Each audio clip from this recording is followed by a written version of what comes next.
Thank you very much, President Grimson. Thank you for the invitation, Honorable Prime Minister, Ministers, Excellencies, ladies and gentlemen. A very good morning to all, and I have to say it is a great pleasure for me to be here with you today. I think it's very safe to say that Arctic citizens are the first to notice that every day global warming is affecting the Arctic like nowhere else on our planet. As the Prime Minister already mentioned, scientists have already shown that summer sea ice coverage in the Arctic has been shrinking for at least the past 40 years. But it hasn't only been shrinking, it has been shrinking at the rate of roughly 13% each and every decade. And this change may be less visible than the heart-wrenching pictures of starving polar bears that we see on the news, but it is just as much a cause for a big concern. The loss of sea ice changes wind patterns and ocean currents. And when, for those of us who live far below the Arctic Circle, there is no escaping the dramatic effects. And of course, that is because of the vast proportion of the Arctic region that consists of ocean. Over the course of my mandate, entering my 5th year in this privileged position, I have strived to make ocean protection, or rather ocean governance as we call it, a priority. A priority for me, a priority for the European Union, and a priority for the United Nations. And we have made big strides in recognizing the role that our ocean plays in providing for our planet and in regulating our planet as well. And yet, that provision and regulation becomes ever harder. Last year's extreme weather events caused billions of euros of damage with devastating social and also devastating economic consequences.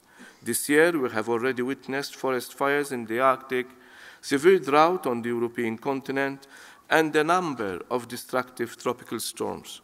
There is good reason to believe that such events now, unfortunately, are representing the new norm. No surprise then that the World Economic Forum, in its Global Risk Report of 2016, called the Arctic the real barometer of global risk. It is our collective responsibility to face up to this reality. It is our collective responsibility to act. The European Union's Arctic policy, which was adopted 2 years ago, is our response to this new reality. It focuses on 3 areas of action, namely climate change and the Arctic environment, sustainable development, and international cooperation. And we are taking decisive steps to put it into practice.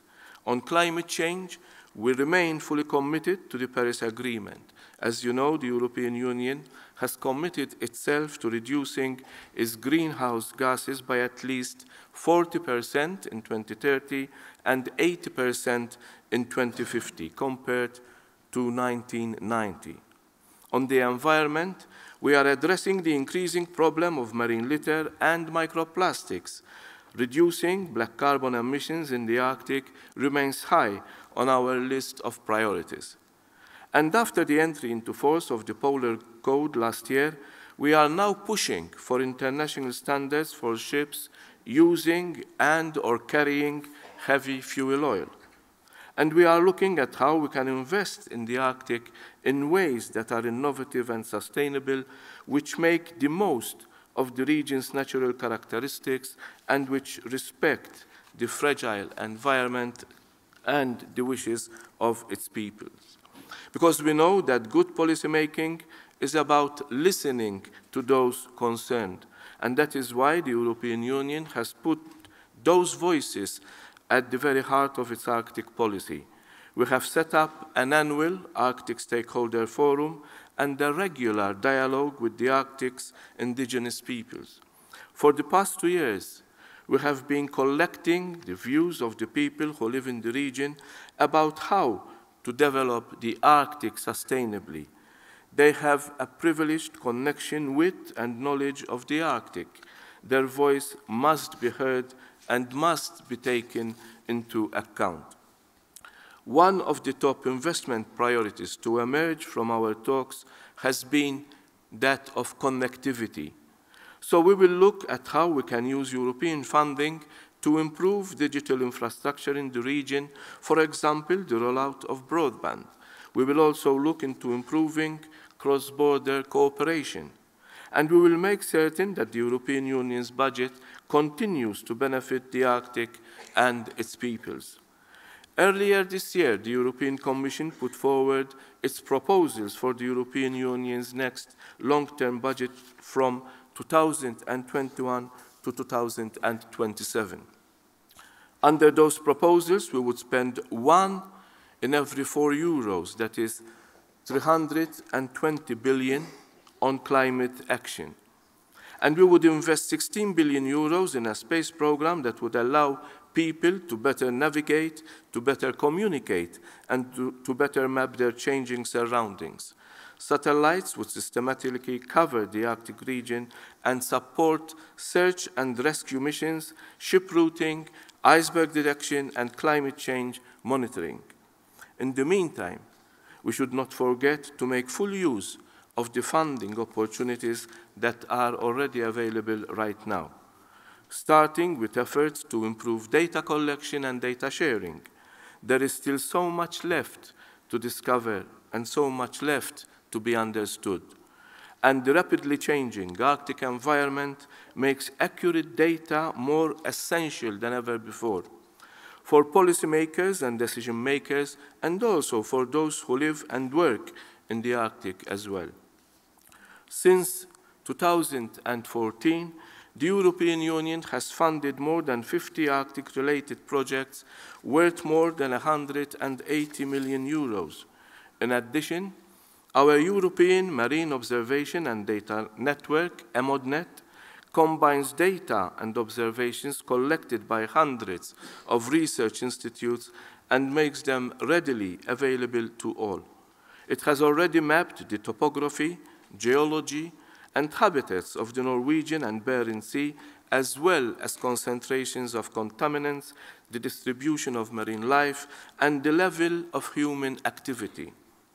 And we are teaming up with our partners around the world in order to shape the international Arctic science agenda for the years to come. Next week, the European Commission is co-hosting the second Arctic Science Ministerial meeting in Berlin. Delegations from more than 30 countries will attend. Dear colleagues, ladies and gentlemen, this brings me to the third and final pillar of the EU's Arctic policy, and that is promoting international cooperation. So far, the Arctic story has been one of constructive cooperation, that is not least due to the excellent work of the Arctic Council. While not a full member, the European Union is nevertheless strongly involved in the Arctic Council's work. We are, for example, cooperating under the OSPAR Commission to protect the Arctic marine environment, and this includes setting aside marine protected areas.